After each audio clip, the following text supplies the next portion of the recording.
I would like to introduce our next presentation, which is going to be Responsible Management in Education in the Heart of the Amazon Forest.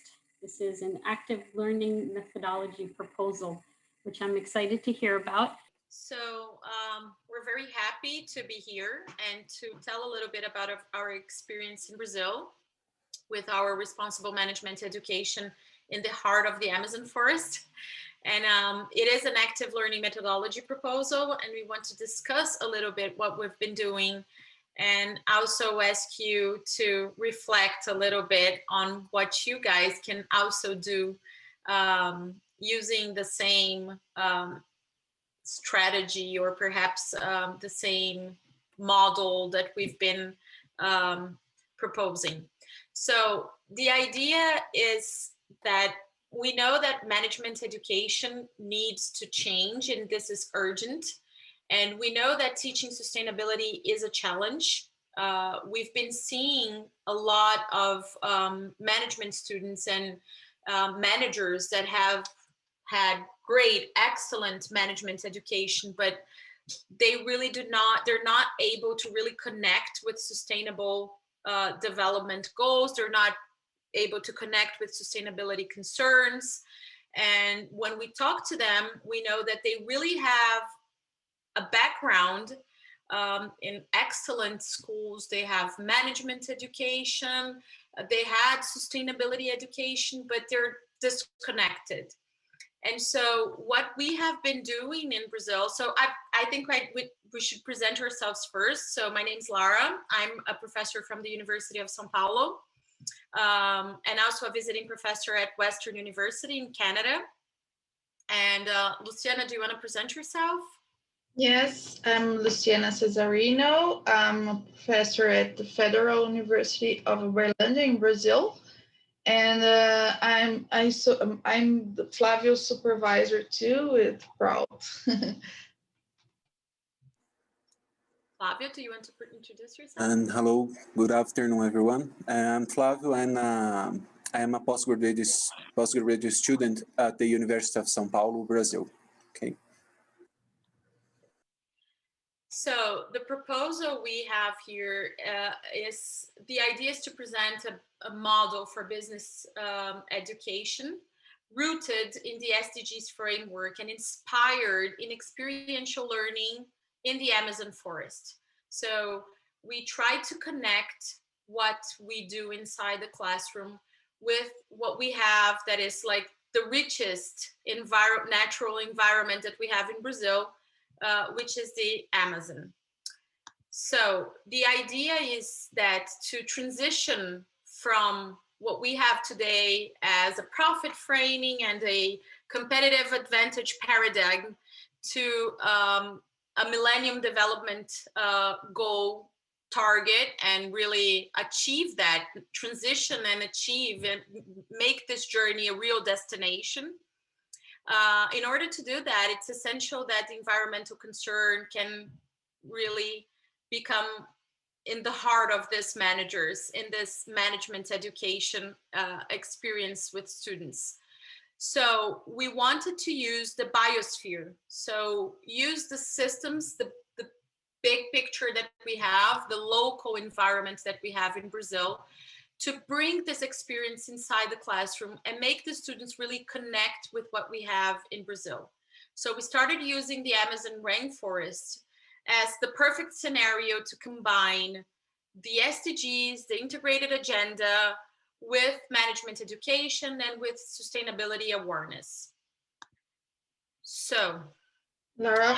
Yeah, go ahead. Let me jump in just a moment, just to familiarize the audience with our context. In Brazil, we have this beautiful biodiversity, always very close to social poverty, to economic poverty. So we have inside our business schools, inside our classroom, a very big challenge because our students, the students that can pay or can be in the best public business schools, they are not exactly experiencing all this lack of resources, of infrastructure that poverty populations live.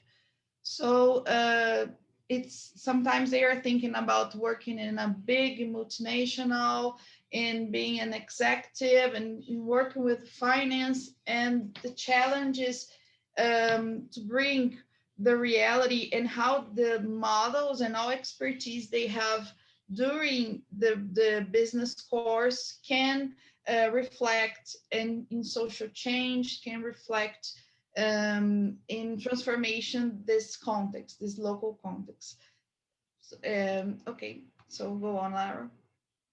Yeah, so the idea was to, we know that we don't want just to give them a sustainability education, but really make it meaningful and make them connect with the purpose and the ability to solve local social problems. So bringing one of the problems that we have in Brazil, which is the Amazon environment, we have environmental problems over there, we have social problems related to Amazon. And so bringing them to the classroom, bringing these problems to the classroom gives the students the ability to connect with a real Brazilian problem and the ability to, at some point, exchange places with the community, the native communities, the indigenous, the people that live close to Amazon, and really try to, in a problem-based learning experience, try to solve problems that are related to Amazon. And it is a Brazilian typical problem. So although we know that Amazon can be a problem for the whole world, it is a Brazilian problem. And we show them that they have the responsibility to really feel this problem and really connect to this problem and connect to the local environment, natural environment of Amazon and its reality. So the idea is, how can we address civilizational matters in the business classroom using the landscape that we have in our country? So using the natural environment that we have in our country and its natural problems, like the problems that should concern our society in Brazil, and bring this to the classroom and really invite them to connect with that reality. So it is a way of making a connection to nature, but it's not a far away problem. It's a real problem related to their lives. And so we bring these problems inside the classroom. So we bring, for example, a native community problem related to biodiversity supply chain and the indigenous community. So we bring this to the classroom. We invite the students to exchange roles, to feel how it is to be an indigenous, to be a native community agent, to be a public policy maker. And by doing that, we invite the students to make decisions, so to solve real problems. And doing this, we are able to really align their sustainability learning experience with the purpose of really becoming responsible for the problems that their country represent, the problems that their country, present to them. And they will have at some point to solve problems related to all this, because it is their responsibility. So bringing the Amazon to the classroom connects the students to a typical Brazilian problem using role play, using problem-based learning, using systems methodology to make the students make decisions, and taking them to Amazon also. So taking them, exposing them to the reality, to that scenario, so they can really connect and feel all that they discussed inside the classroom. So it's an action-based learning. And the idea is how to use the Amazon paradox. And why are we talking about paradox here? Because we have a very big environmental problem related to Amazon, but we also have a deep and problematic social problem related to Amazon. So we have to solve both problems. And at some point, it is a paradox because engaging economic growth without environmental concerns, awareness, and social care, we will bring a lot of problems to Amazon. So we bring this paradox to the classroom and we expose the students to this reality. And what we want to bring from this experience is that when we talk about sustainability inside the classroom and we try to connect the students with a typical problem related to the natural environment of your country and making the students feel that they are responsible for that solution, really engage them with the sustainability concerns and connects them. Bringing the thing that we use the systems thinking as a framework to do all this learning experience. So we foster the students, we foster the connection, we foster the embeddedness and the way they feel that they are part of this reality. So what we want to propose now, and we will discuss obviously because we don't want to just talk, we just want to also open for discussions and comments, is that we wanted to ask you, how can you pick a natural environmental problem from your country, from your natural landscape, to bring this problem to the classroom and to really make the students engage with the problem and try to address that problem. So proposing solutions and proposing some kind of role playing or stakeholder analysis, discussions that can make them really connect to the problem situation and bring solutions. How can local environmental problems foster awareness of global grand challenges? So how can we use this local environmental problem? It doesn't need to be Amazon. Amazon is a Brazilian reality, and that's why we use it. It really speaks to our students, but it can be in your own reality, in your own landscape. What can you choose from your own landscape as an environmental, natural problem that can really engage students and connect students and try to foster awareness of this global grand challenges? That is the question we have for you. And now we're going to, Lu, do you want to add something to? Yes, just some information. So the idea is that is to replicate the experiential learning process with local problems, because we don't have everybody, we don't have to train our students to be Amazon experts, but we have to train them to deal with sustainable development in their local communities. So the idea is to replicate the Amazon problem, as Laura has stated, to the local complexity. And Laura, can you please move ahead to the next slide? And the idea is to, we're gonna divide you in 3 different rooms where you can share some experience, and also invite you to propose any kind of teaching method that you can use to bring the reality of your local context, your local and environmental context, in order to stimulate, to encourage the students to responsible management education. Well, we have three, four, better, environmentalists that were murdered in Brazil. I don't know if you know them, but if you don't, please take a look in the internet. They were very important to Amazon protection, and they live in our hearts until now. And it's a very sad story. So we always try to honor them with our work. So Flavio, what can you do how can we start the rooms? Begin. So can I make a suggestion? Since we have a pretty small group, would it make sense for all of us to stay together? I can share the link to the Google Doc if you like, and we can all contribute there. I just think in the interest of time and the fact that we've got a small group, it might not make sense to do the breakout, but we can do whatever you think. It's okay for me. I think we can open discussion.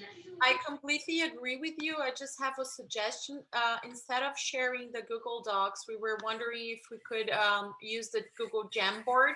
So if I share my link with you, and I can share here in the chat with everyone, and everyone can just jump into the Google Jamboard so we can use the same space. Is it okay? Absolutely. Yes. If you share it in the chat, then we'll all have it. Okay. So let me just share here.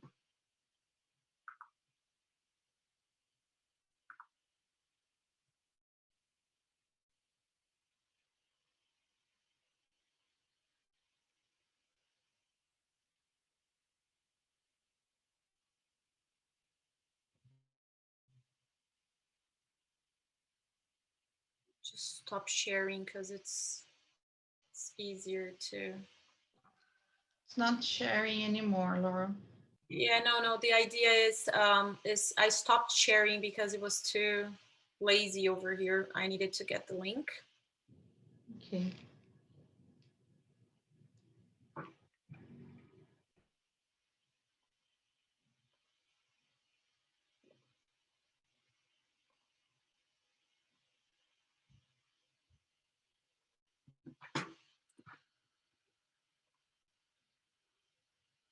It is over here now, and the link is here.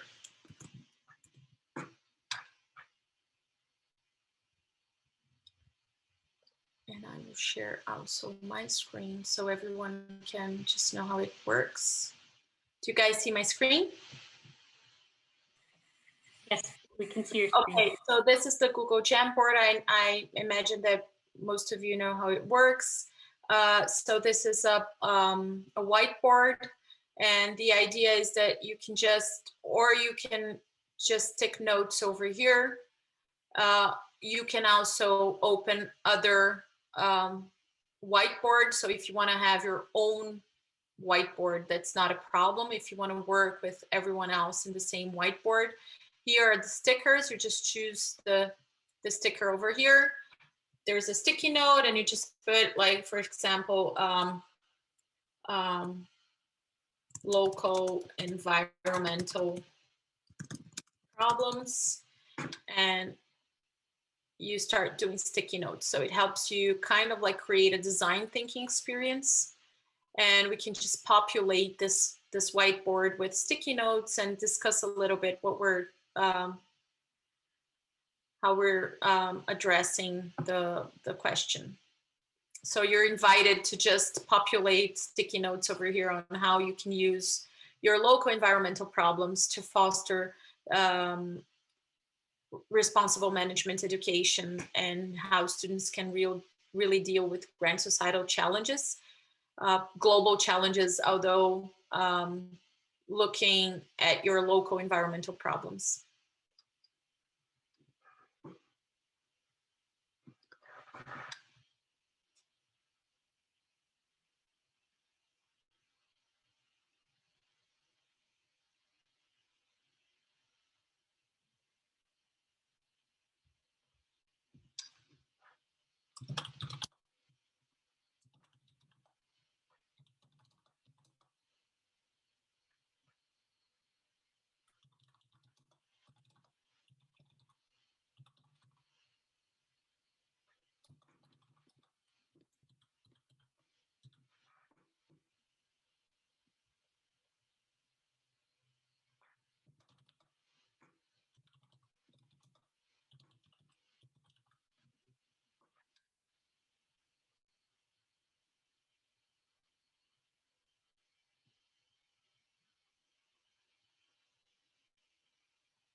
So we see that the Australian experience has someone's just bringing this here also.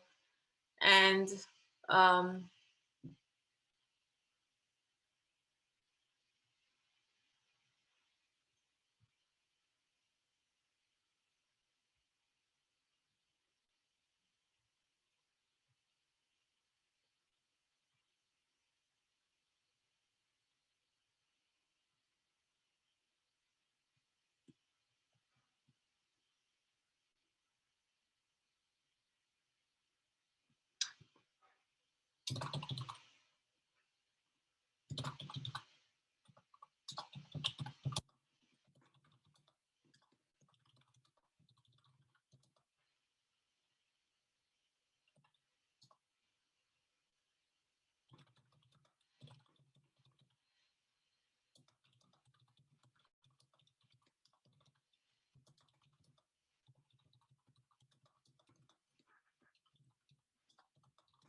so I think that what we can do, since we are just 1, 2, 3, 4, 5 here, or 6 perhaps, I would invite you to just share if you have any experience bringing local environmental social problems inside the classroom using role play and problem-based learning, and bringing the students to use systems methodology or systems thinking to make decisions.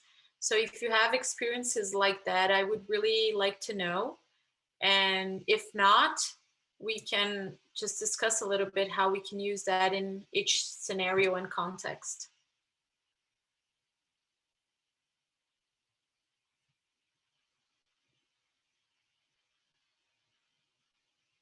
Lara, we have two examples, one from US and one from Australia.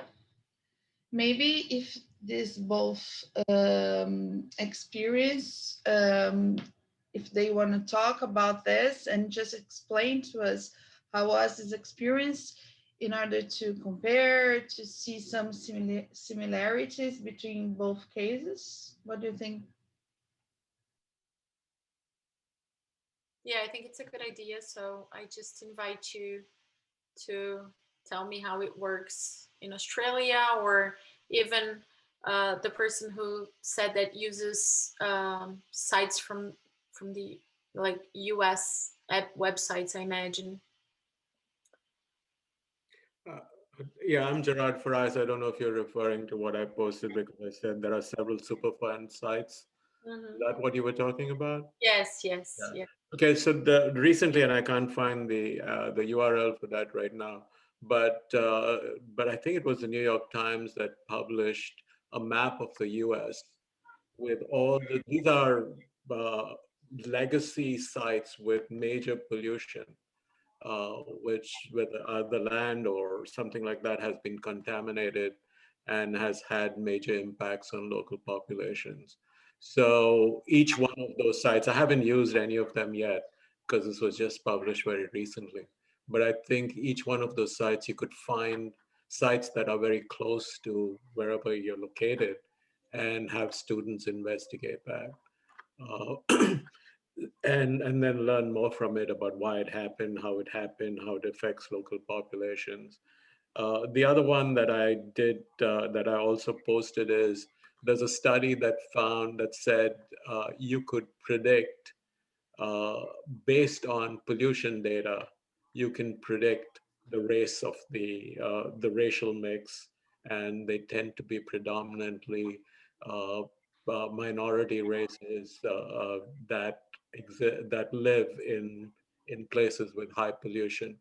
So that's another social justice kind of question that it's possible to explore. What I have used in my classes now, it's more of a movie. It's a movie. I don't know if you've seen the movie Dark Waters. It's about DuPont's actions in Parkersburg, West Virginia, where they used C8, Teflon, and contaminated the local rivers, the local land, the levels, incidences of cancer, etc., were much higher than in comparable locations that did not have this. So I use the movie. I have students watch the movie and then write about what they experience, and it's a gut wrenching movie, so it's not a happy experience, but it is definitely focused on social justice. That's nice, and I'm happy to know that there's this repository of uh, problems. I understood that there are kind of like environmental or social problems in the U.S., and that is like with local information, and you can like access that and know why it happened, when it happened, and what is the problem. This can be brought inside the classroom and can really help to make the students like engage with this problem situations, right? Yes. And a very nice point was also the movie, because sometimes we think, oh, the movie's ready, I just present it, but the movie is very good for sensing, for making them the emotion necessary to present problems. Because if you just present data and they are not emotionally connected, that's innocuous. Yeah, So and it's a feature film, but it's based on a true story, and yeah, it is a, like I said, it's a gut wrenching movie. So yeah. Yeah, and if you bring emotional connection, that's easier to really awaken their senses and engage them better with the problem and with sustainability. And the other very nice idea that was developed by this, I don't know your name, I'm I'm sorry. Gerard. Okay, that Angela has brought was about the correlates of pollution data and other environmental problems with the social welfare. Well, we have it a lot in Brazil because everybody thinks that all the rich biodiversity of Amazon is rich for everybody. No, the urban Amazon is very poor.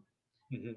The population from Amazon doesn't have this level of social welfare they deserve.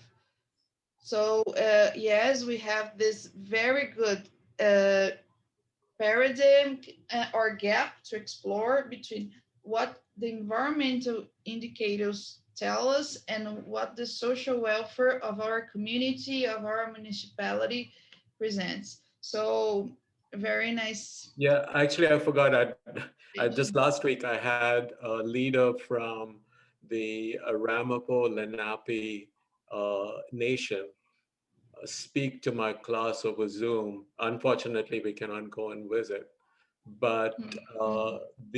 the tensions that they experience, and particularly in terms of the impact of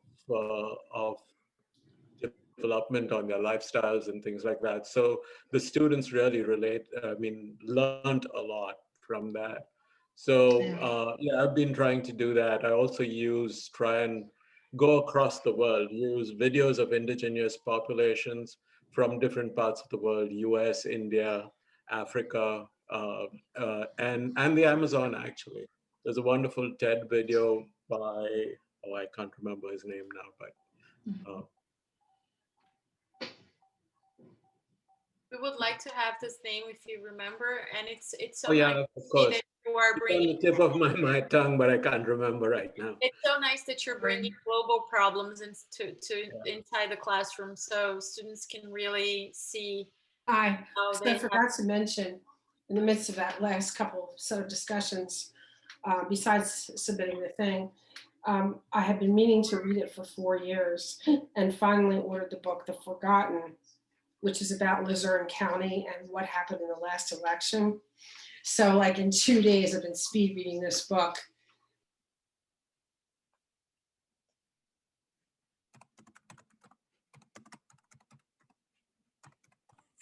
I wanted to also share that what we've done with students is have them photograph their neighborhood, especially in the urban, in Newark, it's a very urban climate, and we have them go out and video or photograph their neighborhood and then come back and speak to it. And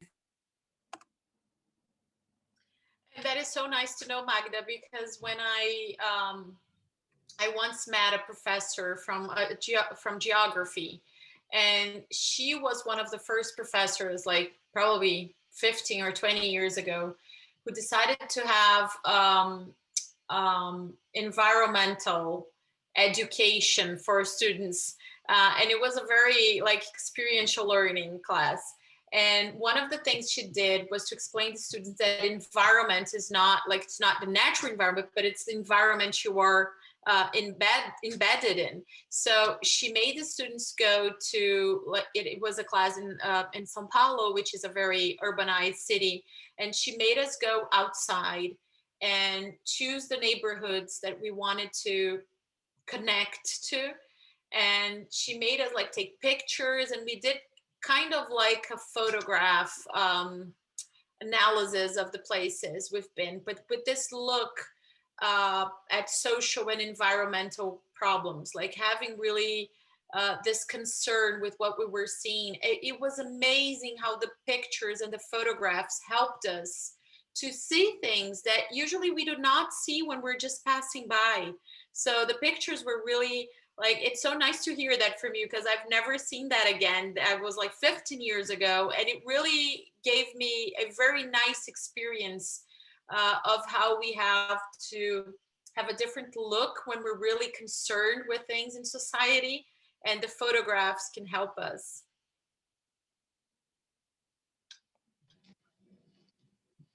Yes, and I think we had some other proposals, like using local business cases, working with different indicators like social, environment, and economic all together in a single problem. That's how it happens in reality. So trying real problems, global problems, as Australian bushfires and Pantanal and Amazonian bushfires too, to this reality of the students. What does this change in your life? What's your relation with this? Are you linked to this? Does your decision has an impact on the situation? And start to with an emotion process that can be of course stimulate or encourage with movie or any kind of art, and then going forward to rational framing, where the teacher is just a moderator. The students develops by themselves, and the professor just shows the way. It doesn't delivers so much content. In the other way around, it just present the problem and wait for the students to develop and just organize this development. Let's put like this. So that's it. Laura, do you want to add? Yeah, no, I think that's all. We also have a time limit, so it's already, we passed 9 minutes from our time here. So I just want to thank you, everyone. We just wanted to share this experience with you and discuss a little bit what we can do, and know also what you've been doing. And we're here if you have any questions, any comments. Thank you very much, Magda. I want to thank you all for joining us and for all of this insight. It's really it feels like the world isn't as big when we're all together kind of talking about the same thing, but just in different climates. So I appreciate you being here, and I'm sure everyone else in the chat also appreciates it. And we'll maybe see you at some future event. Thank you so much, Magda. Thank you. Thank you. Thank you.